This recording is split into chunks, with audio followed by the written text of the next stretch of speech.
Welcome back to another episode of Root to Rise Seeds for the Soul podcast. I'm your host, Meg, and today I'm excited to share my interview with Barbara With. Barbara is a psychic channel who, among other things, channels Albert Einstein. She's also the co founder of Conflict Revolution, which is a way for us to internally work through our triggers. That way, we can spread peace into the world and in our daily life. And she's a musician, she's an author. She really is just so connected to the flow of wisdom and creativity that is God or source or universe, whatever you want to call it. And I just found her to be such a light and love to talk to today. So hopefully you enjoy the episode as much as I did. And thanks for tuning in.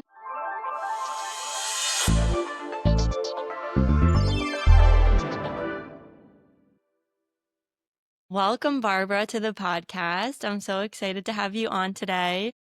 Thank you, Megan. I'm so glad to be here. I'm very excited. Yes, me too. So I'd love to just start to talk about your background and what you're doing in the world right now. I know you are a psychic channeler and a medium, and so you've been doing that for a long time. So can you talk about how you got involved in that and what that kind of looks like in your current life as well? For me, it began with music. I was a musician. I started teaching myself how to play piano when I was 4. I started writing songs when I was 12. So I had this urgent desire at 17, which was, I think it was 1972, to be a rock star. And I had everything I needed. And I went out on the road for 20 years doing that. Had a pretty good amount of success. However, it was a tough lifestyle, lots of addiction and things, sidetracking. But at the same time, my friend's mom was a channel. And back then we didn't call her a channel. She just gave us readings. And there were these beautiful readings about how to like bring some healing to my traumatic family and things I could do to self-care. And there were predictions that came true. But more than that, it was teaching me how to self-love. So when I started automatic writing spontaneously in 87, I knew what it was, and I was still kind of surprised because what is this? And I was writing a very angry letter to someone, and suddenly the whole tone shifted, and it was just all about perception. And so I was kind of like, okay, so who are you? And because Eunice had been an antenna. Like she was just picking up all this information around me and feeding it to my human mind. So they said, you can call us sound. Mm. Mm. And because I'd been in music, it made sense. Hmm. So that's kind of how I got into it. And how old were you when you had that automatic writing experience? Because I have dabbled in automatic writing, and sometimes it seems like my analytical mind kind of gets in the way of letting that come through. So, was there anything that you think helped to facilitate that, or were you just very open because you had those experiences with your friend's mom? I think that, and to the music, is that the process of writing music, especially if you're like me, I was very traumatized as a child, and so it became the survival technique, is that you're so out of your mind anyway, that, and you're so into the feeling, and the feeling is instructing the intuition. So I was so curious. I mean, I was such a curious person. I am such a curious person, but it's like, okay, where are we going to go with this? And it just really led somewhere. And now, today, jump ahead, however many years, this is what we teach people is how intuition is a really an innate part of your being and how to get to it. Yes. So walk me through. So you had this spontaneous automatic writing experience. You had this connection. And then what did you do from there? Like, where did you go next? I just was so curious that I wanted to do it. And so I went to my friends. I said, look at what I can do. Do you want to try it? And so for a while, they'd sit there to my left and I would write.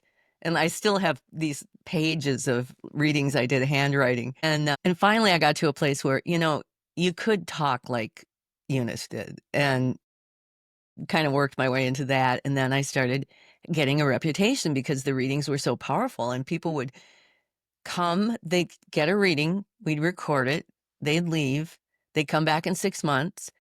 So it wasn't like we were talking about it. It was like I was like the doctor who you went in and you got the thing. You don't, and that's kind of how it went for, well, until 1993, I think. And I'm always curious about this too, because I think that for psychics and mediums and channels, I think it must be very important to maintain sort of your own energy and make sure that you have the ability to be open when people come to you for reading. So, have you ever had struggles with connecting when someone's coming to you for a reading? And how do you kind of like work through that? I can't really say that I've ever had trouble connecting, but what I would say to address that is very early on when I was discovering this and like, hey, let's just go read for everybody, and I found myself in a situation where there was a young man who had been paralyzed and I'd sort of taken on to help him and I found myself sort of using that to say, well, you're going to be involved in helping my friend, and it was only one time, and the crash was so intense that I never forgot how we can get ourselves involved. And I had to Mm. kind of stop and begin again with a kind of more reverence to what I was doing. But that's the kind of lessons we need to go through. We need to challenge our intellects. Is this my intellect? Is it my intuition? And fall down and say, no, that's not it. And then get up and be better. Yeah, that makes a lot of sense. And I think it does require a level of like self-reflection and self-knowledge. So definitely makes sense there. So as you've been going through, what are kind of the tools that are there any tools that you like to use for channeling, for example, like cards or some people like crystals, or is there anything that helps you kind of get into the mindset? And what is the experience like for you when you are receiving messages? My mediumship is psychic channeling. And if you go back to the music, that's channeling, pulling out sound and words, rhythms to create this experience. So that's one way that I feel channeling. When I do channeling Einstein or the angels, some entity that's allegedly outside of me, I describe it where I kind of get myself out of the way in my intellect. Like I see myself like this tall and I'm sitting in a chair. And sometimes through the whole reading, this part of me will be going, you can't tell that. You don't even know what you're talking about. And sometimes I can't get rid of it. But what it does do, it opens up this whole other part of your brain and your mind where you're just kind of witnessing. Like you're not making this part of you is like, oh, no, no, no. But this part of you is just going, I'm going to just observe and listen. And then Mm. you start to hear, just like music. I would listen for the melody or I would listen. And when I started listening as a channel, not music, and they said we're sound, that gave me a trust because I'd worked in sound. And then when I later started to do groups and the psychic sorority, the three of us that began this journey, they asked in a reading, well, who are you? And the answer was, you can call us angels. Mm. So now we've graduated to, how do you know you're talking to angels? Mm. How do you know? And the three of us talked and talked it out, and we decided that we didn't really care if it was the Easter Bunny, because what they were telling us was so revolutionary and it was changing our lives so completely that we were okay with it. Mm. I love that. I think it's so beautiful how God or the universe or source, whatever it is, I love how it knows exactly what to present that's going to kind of get the foot in the door. So that way it just opens up for this longer term relationship. So I love that. And I'm curious too, because I know a lot of people have like moments in their life where it's sort of this awakening of like, yep, this is real, or they have moments where they call upon guidance and they get it immediately almost. Can you talk about any examples from your own life where you had that moment or multiple moments of yes, this is real. I'm being guided. I have angels, I have someone looking out for me. Well, it's a process. For me, it was a process where you first took it in. Okay, now we're talking to angels. Okay, so here's the skeptic, right? I have this support, right?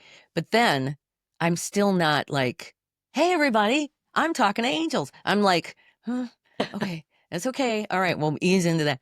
And then when I came to the shift to be able to talk to Einstein, that was many years of adapting to that. It's been progressively where I was at a big event in 2007 and I was sort of like sheepish. Like, I'm not trying to convince you it's Einstein. And afterwards, they were all scolding me. That is too Einstein. It's like, so the universe delivers me these things. But I want to tell you where I am right now with it. The level of manifestation I've after all these years Mm-hmm. is right now in my life, it happens without me thinking. So here's the example. I was driving home from North Carolina where I saw one of my psychic sorority sisters for the first time in years. And we've started this new mission right now. And I was feeling this all so deeply, deeply. I was crying. I was driving in the car and crying. And suddenly the car it takes an exit. And I look at my GPS and I think, oh my God, am I take what? And I, okay, all right, and I thought, and I pull up and right then my associate in Norway called, and she's the only person that I could have in that moment. So that's just a little example of so many things that are happening to me right now. It's crazy. It's a really beautiful, beautiful thing. Wow. And that's just a result of years of you really trusting and honing your, I don't even want to call it a craft because it's a connection, and I think it is innate for everybody, and we just have to be able to tap into it. But I'd love for you to talk about how you started channeling or talking with Einstein, and what that looks like, and if you do you have any idea of why Einstein of all people? Yes, very much. Now I do. So, um, him and Teresa and I put out a book, Diaries of a Psychic Sorority, and it's all exactly what happened that I told you in the beginning, how it happened, all the channeling from and what they told us was they were here because they had this theory about a process that they wanted us to test about resolving conflicts first within that will naturally manifest peace around us, sort of, like we in projections of peace within us. And they needed actual humans who were going to have actual conflicts to test it on. And at the time, we're like, yeah, that's us, and then we started to have conflict. And so we published those diaries, and my literary agent called me one day, and she had gotten a call from a tabloid in London who was looking for an interview with Princess Di from beyond the grave of the 1 year anniversary of her death. Again, this was another moment where it's like, okay, we went from here to angels, and now you're telling me. And I had to sit with it for a long time. And I thought, well, what can it hurt? So I channeled it typing. Questions and answers were channeled, and I printed it off and I read it, and I just went, this is crazy, because you could hear her voice and all of the detail. But the whole message was if everyone who left flowers at the palace would do this, we would have world peace in a day. Mm. And so the tabloid flew me out to London, plied me with champagne, and tried to get me to tell them dirt about Charles and Camilla, but they didn't want the interview. And Christine and I were like, oh my gosh, well, maybe there's more famous people. Mm-hmm. And so we wrote down all these people, whatever, Elvis, Mother Teresa, this whole thing. And I go in my mind, I pretend to go to him and say, would you like to be interviewed? And no, this, no, that. And the second one was Nicole Brown Simpson, who was OJ's murdered wife. Mm. And that had just taken place. And by the time we got to John Kennedy, which was, again, knowing what's coming out right now about what happened back then, he pretty much said it all in that interview in 1998. But he said to us, put your list away. We'll tell you who's coming. We'll introduce them. And then he introduced Einstein because Einstein wasn't even on our list. How sad are we? Gosh. I'm sure they were all sitting there going, are they not going to even put They're like, are they Einstein? serious? Like, hello, Einstein's a genius. And so when I did it, I spoke and she questioned, when I opened my mouth, Megan, that was the voice of every reading I'd ever given. And we were in her bathroom in Manhattan. It was a thunderstorm on the floor. And I started channeling. I thought, wait a minute. And so there was this ripple kind of through timelines. Like, this is not only the angels, and there's a lot of stuff that points to it. This is not only the antenna, this is sound. This is from when whatever impelled me at 4 years old to climb up onto the piano stool. And he was an artist. So I fell so in love with him that I wanted to do this, just a book for him, because that all turned into Party of 12, the afterlife interviews. And that's just a fascinating book. But I wanted to do one just for him. And so in 2005, it was the 100-year anniversary of E equals MC squared and all those things he did. I thought, well, let's just see what he has to say. I don't know what I was thinking. Well, he delivered a unified field theory, which is a scientific theory that everybody's been looking for since before he died. He didn't, and it's connected to what we call the map of human consciousness, which is how our human consciousness interacts with the creation fields to create the world. But he delivered what really shocked me was it was a scientific, quantifiable definition of compassion with a capital C. Not just as love, compassion like we know, but an actual scientific force that it embeds the creative field of creation of the entire universe from which we spring.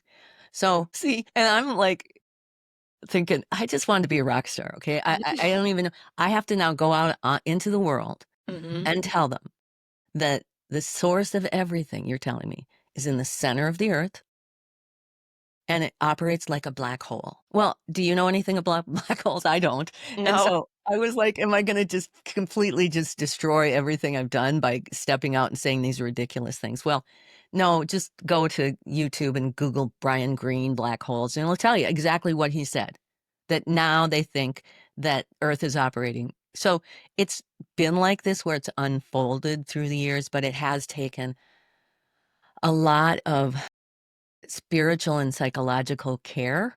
As you can see, it's mentally challenging to be able to stand up in front of people and then find out that it's all actually, I don't know what's worse, if I was wrong or that I'm right. Yes. I can imagine it must feel to your human self, it must feel a little isolating of like, what are people gonna think of me? And I never really realized that that little voice of doubt is still kind of there. I know you mentioned it's still kind of there when you're channeling. It doesn't go away. And I think that's really helpful because I've always had this idea of once I get to this certain place spiritually, that little voice is gone. I don't have to deal with this anymore. I will just be floating through life like on cloud nine, you know? And that's just not reality because we came here. I believe we came here to have a human experience, and that is part of the human experience. And our thoughts sometimes can be very helpful. So, but to your point of just finding out that it's right, it's kind of mind blowing, and then finding out that it's wrong would also feel kind of awful as well. And so it's such an interesting place to be in where you're neither here nor there, if that makes sense. Like you're on earth, but you're also having these crazy, so cool experiences. So I'm curious of, are there any daily, I know now it's become like you mentioned, it's become more like automatic for you, but I'm curious, could you talk about what your life was like when you were kind of like in the rock and roll world, like doing music, and then how you transitioned out of that and into where you are now, which is, you know, definitely different than rock and roll for sure. Well, I think what's interesting is that the way the whole thing fell out and music came first, it was the music at 12. It wasn't Einstein saying, I'm going to deliver information. And that lifestyle, early on, when I had one of my first readings, Eunice said that my music was going to be this incredible healing force. And so that impelled me because I wanted to save the world, this Aquarian thing. And it just, the intersection, and this is the 70s. So you're talking about sex, drugs, and rock and roll, and then trauma. So all of this was informing my healing process. And what happened was I lived this lifestyle until 1987. And it just, a friend of mine first friend I ever had to pass away, not tragically or anything, and I had to come in off the road. And this idea that somehow my music was this healing force. So when I started automatic writing that day in that whole mix, what they said was, your ego had to be diminished because you just have such a huge ego, but your music was still doing the thing it was meant to do. So I'd be in these little like supper clubs in the middle of Iowa all by myself doing these solo gigs. And people would be going, is that a joke or what? Because I'm playing my original music, I'm playing Springsteen, I'm playing all this stuff, and all they want to hear is the jukebox. So it was really suffering. It's like, this is not what you said was going to happen. You said I was going to be this international sensation. So and they said the music was still doing it though. It was cutting through everything. And even in you, it was healing you, whatever that was. So I tried to come in off the road. And I just couldn't. I formed this trio called Lazy Me with these women in Minneapolis, and we won all these awards and opened for Tower Power. And it's like, nope, you're going on this path. You're going on this path with us. And that's all there is to it. And then they sent Kim and Teresa to help me adapt to that I was called. And that's what happens when you're called, I think.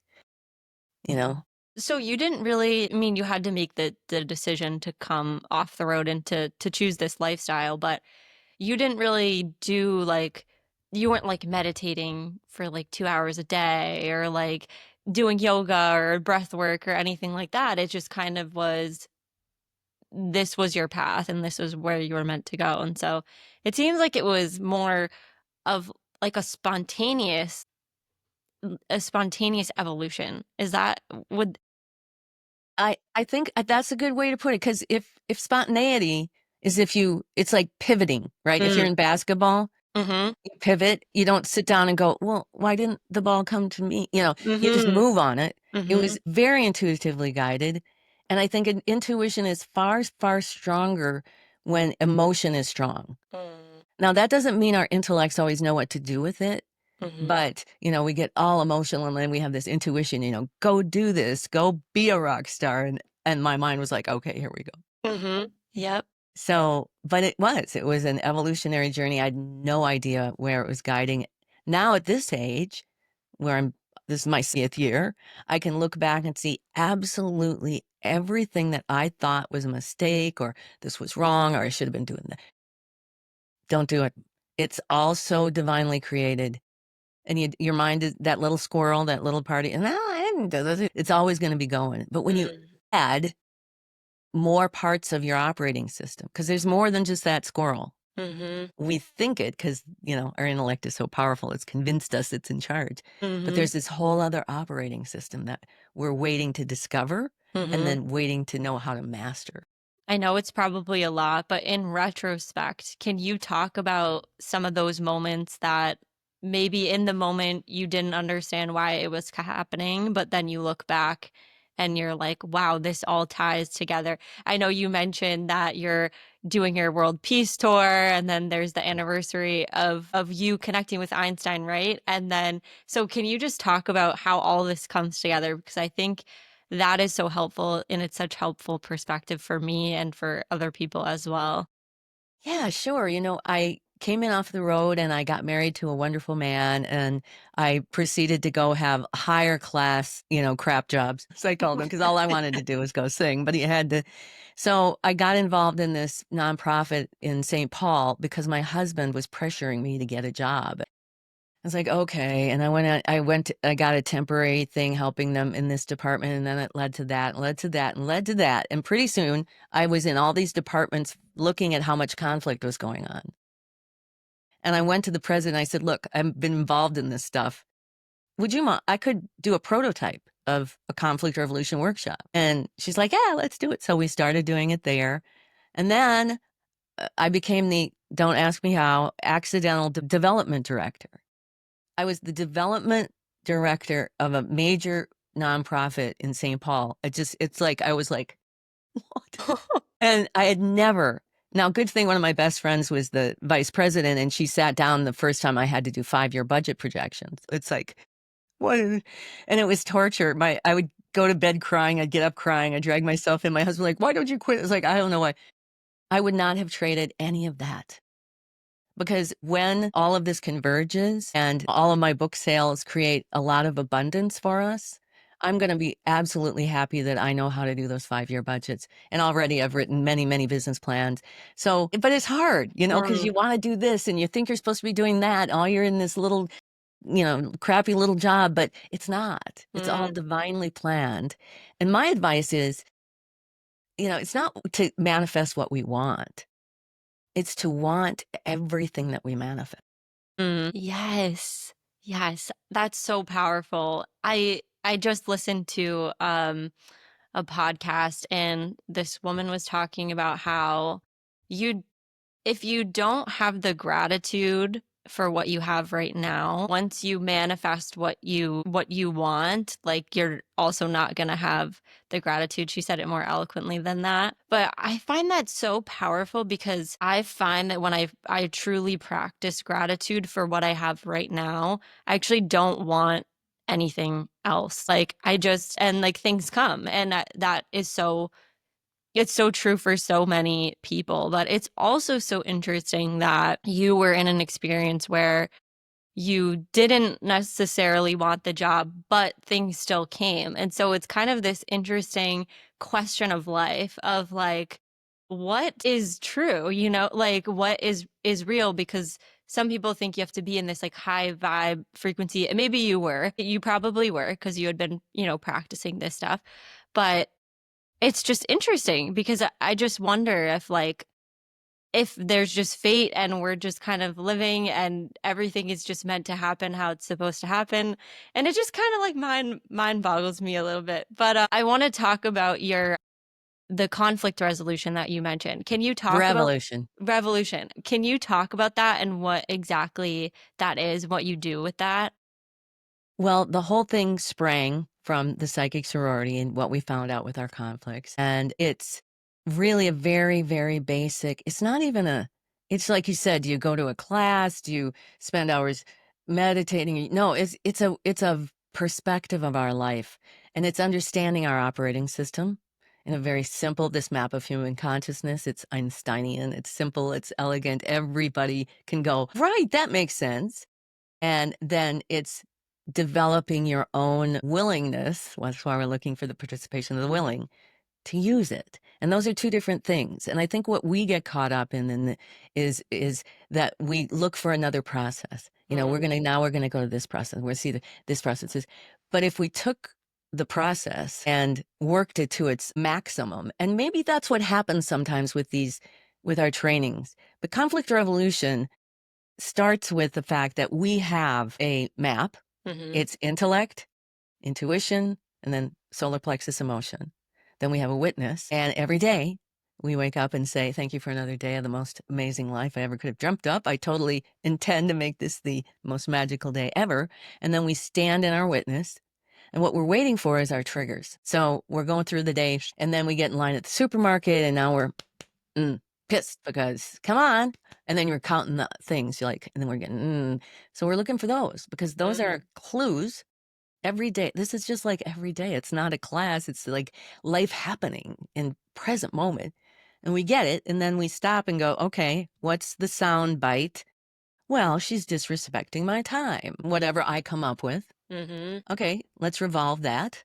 Now, the witness is going to pay attention to every time that you disrespect anybody's time, that you disrespect your own time, that you're going against your own intuitive impelling, which is it's the divine feminine, the next Mm, most advantageous step for the good of this whole magical picture. And it gets to the intellect where the ego is. And ego, this is the weird kind of joke about the universe. The ego has been given control of the physical mechanism.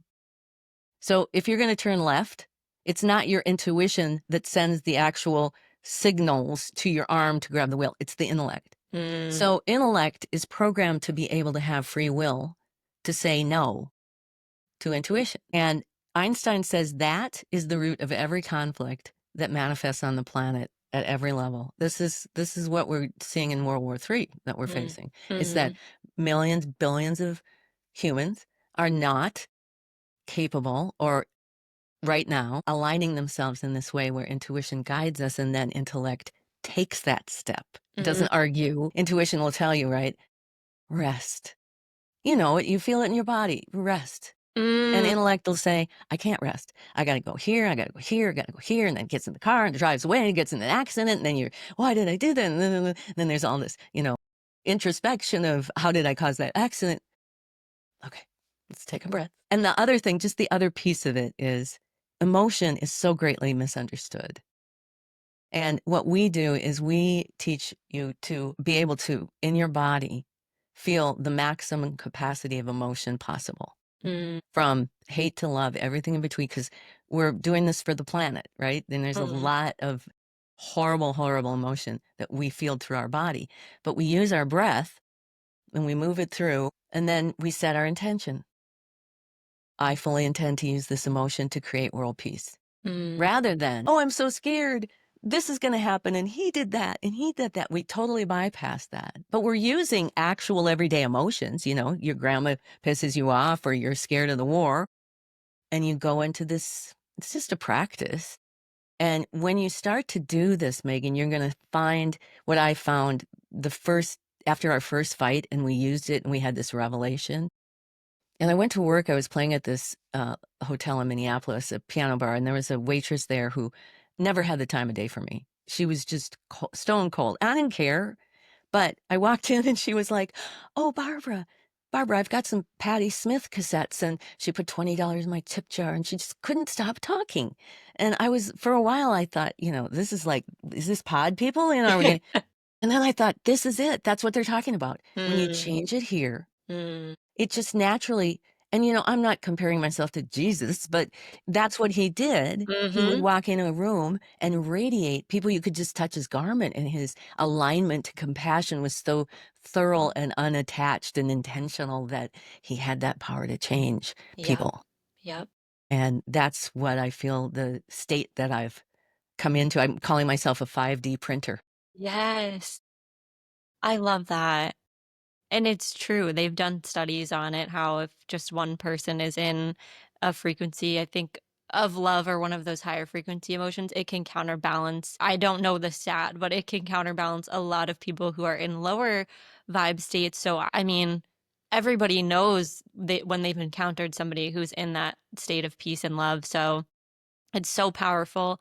And I want to ask you about how to tell the difference between intuition and the ego, because so I just had this recently on a plane because I have like this, it must be like an egoic thing where I'm like, okay, like I know I'm divinely guided and I'll know like not to get on a plane if I'm not supposed to, right? So then I'm sitting on this plane and I'm convinced that the plane is going down. And I'm like, this is my intuition, like the plane, I'm not going to make it. And so, how can we tell the difference? Because sometimes the ego is so, of course, I made it safely. The ego is so good at disguising itself as intuition. So, how can we strengthen that muscle and be able to use our intuition to override that ego that's trying to tell us what to do? You first begin by getting to know these three human dimensions. They're like spiritual organs. Your intellect, you get to know what it does, how it operates, what its function is.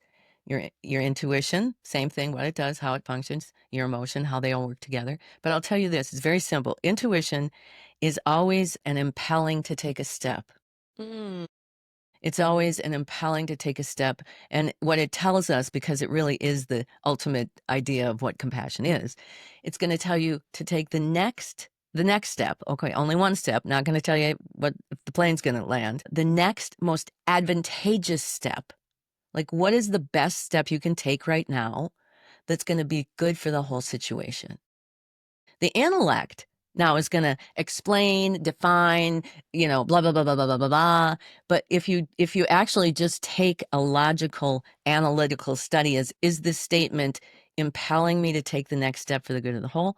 I would imagine that your powerful intuition was saying, breathe. Mm. and your mind was going, "No, I know it's gonna go down." You couldn't even get. And this is so interesting because this is what propaganda is. Like, Mm-hmm. we're all dealing with external propaganda. This is what conflict revolution has taught us, how to do the inner work on propaganda. And what they told us in the very beginning was they're called voices of culture that are generated outside us that get imprinted on our intellect, Mm-hmm. and then they run us. Mm-hmm. So we have to figure out what are our voices of culture and get up, and that we teach people a way to completely. Well, like I said, I'm in a place now where I'm fielding a lot of negative energy from people who think I'm like some sort of fascist. I don't know. It's a whatever. It Mm-hmm. doesn't matter to me because I can take all that hate they're directing at me as mine, Mm-hmm. like I would it with my own hate that I found, and breathe it in and mingle it with compassion and feed it into the vision that we're going to create this world peace. Mm. And we completely bystep any of that projection. And now we have to work out issues. And it's really a powerful place for us to be. Yeah, I love that, and it's so much easier said than done, especially I have so much compassion for people that are in sort of the spiritual work and are broadly seen because with the social media that we have, news, online, everything, it's just people, a lot of people are not practicing this conflict revolution. They are just in the conflict and that's where they want to stay. And so it is more necessary than ever for the people who do have the ability to practice this to practice this. And I'm curious if this practice is just with ourselves, or do you find that it is helpful to like speak to somebody else about it? I know that you said you and your friends practice this. So like what does it look like with people in our lives, this conflict revolution? Or is it just all internal work and then they kind of reap the benefits of us putting peace into the world? That is exactly right. Because what'll happen is either the situation is going to shift to be more peaceful. Mm. So if you're in fights with family and you do this inner peace and you let them go, they're either going to rise to the occasion and feel that, like we're talking about Jesus, or they're not ready and they're going to go create some more conflict until they find their way out of it. And that's nobody's fault. It's just, where we are. I've done it. I had people trying to lead me and I had to find my way. But when we do it, it's the miraculous outcomes that get to me, is that things that happen almost instantly now. Mm-hmm. And so, for example, short one, I had a conflict with a woman at Women Venture, and she was this marketing manager who made me do her work and then criticized me for it. And she was drunk every day, and I was just so mad. So I got the soundbite, and I worked it for 2 weeks till I called Teresa. I said, What is that?" And of course, without missing a beat, because you can always see everybody else's conflict, right? Really Mm-hmm. good, but Mm-hmm. can you see your own? She said, "Remember that time with your husband when you were having a hard time and you separated for a while and he cut the grass and paid the mortgage and took care of the pets, and all you could do is complain that he didn't support you?" I would never have seen that Mm-hmm. had it not been for the drunken marketing minute. And when I went back to work the next day, she got fired. So these are the kinds of cause and effects. And I have what I call the Conflict Revolution Challenge on Mm-hmm. my website. It's a free download. I want the world to do it. One is the basic instructions and how it works and why. And the other is a 12-week workbook where I'm challenging people to do this. And every week we take a different aspect. Like this week, we're going to learn about our intellect. This week, we're going to learn about intuition, like exercises, how to do intuition and keeping us on track. And then you can record the things like I just told you, the little things. See, we're looking for this big world peace, but we're forgetting that, wow, I did this and my brother and I got to make up and have love again. Those are the pieces of world peace we're building one person at a time. So I hope Mm-hmm. everybody who's listening goes and gets it. Yes, that sounds like such a helpful workbook. And I just have one last question about the soundbite piece because again, sometimes like intellect gets in the way and it's trying to explain why you feel X, Y, and Z. So do you Mhm. find that you sit with the conflict for multiple times, or can you usually get there in like one sitting? You can't give like a time frame on when it's going to happen, but what, like, how can we really just not quickly, but how can we really get to the root and know that it's the root? And also knowing that things are always going to come up because this is life and we're always going to have triggers. But how can you really root in to get to that soundbite at the core? Well, first of all, remember that we are undoing civilizations of fear-based infrastructure. So we're all carrying this pattern. You get afraid, intuition tells you to do something, intellect takes over, and there's conflict. So I say, just like Einstein, you have to be your own scientist. I can tell you all day long, but I'm not here to be the leader that everyone thinks is going to save them. I'm here to show you how you save yourself. So Mm, you begin to experiment. And the important thing is, don't forget your witness. Because when your intellect is going and you step outside yourself and you can see your intellect in the little chair going, now you have more control over that. You can say, oh, yep, that's that piece. Now, what's going on in your emotion?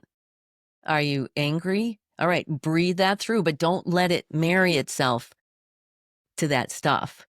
And then sometimes, I think a lot of times when we just do that, but if it's hardcore, like me dug in with, how I treated my husband when he was doing nothing but supporting me, I want to know if I've done that. I want to mm, know because I'm responsible for it, whether I agreed in my head at the time to do it or not. mm-hmm, So it's kind of karmic that we have to do this, but find out for yourself.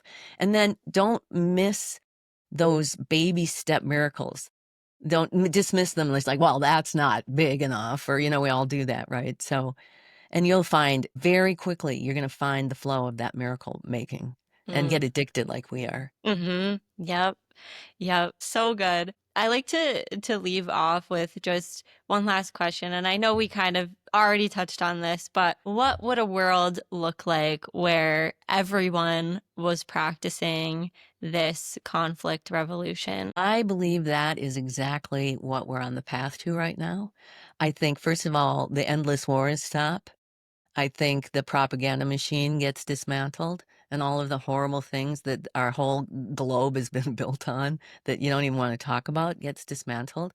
And then our resources begin to flow back into our families, our communities, and then we get to create. I don't want the government telling me this. I want to be free to create. Now, there's, free energy, Tesla, free energy that all got subverted when he was alive because it would threaten those powers that be. Without that, we become the free energy machines. We manifest. The angels used to tell us there's no difference in manifesting a green pencil and a red Ferrari. It's the same process spiritually. You just have intellectual stories that you don't deserve that red Ferrari. Mm, So there's all kinds of ways that we develop the kind of reflection of that compassion that's just naturally inside us. And I truly know that's where we're going right now. And I'm honored to be a leader in the movement and to be able to come to you and share what I know. I'm honored to speak with you as well. It always feeds my soul just to talk to people who have this greater vision for the world and just knowing that even though times feel dark right now, there's light on the other side. So that's so beautiful. And for listeners who are resonating and want to get your books or want to work with you or learn more about you, where's the best place for them to connect? BarbaraWith.com. And that's where you can get the challenge, the free challenge. I also have a couple levels of masterclass that I produced. The one I'm most proud of is the entire presentation of the unified field theory and the maps of human consciousness and then conflict revolution there. And I am on this world peace tour. And if you want to support me, that would be great. I've got music there too, my music downloads and some meditation downloads that are very powerful to help us rebuild our pituitary gland and our hippocampus that's been kind of destroyed by all of this misinformation. Awesome. Well, thank you so much, Barbara. It's been great speaking with you. You too, and maybe when I get back, I could catch up and fill you in on all the excitement. Yes, I would love that for sure. Thank Okay, you. all right. Bye bye, everybody.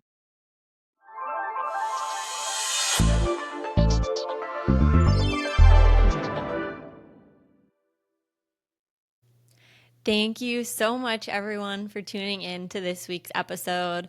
All of the links will be in the show notes for Barbara's website, her books, her conflict resolution workbook, and I would definitely recommend taking a look at the workbook if that's something that resonated with you today.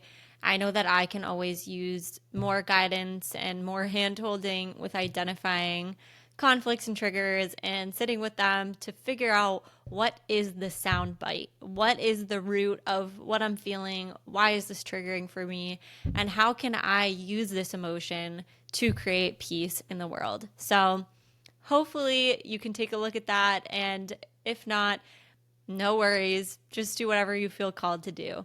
Thank you so much for tuning in again, and I'll see you next time. Have a great day. Much love to you all.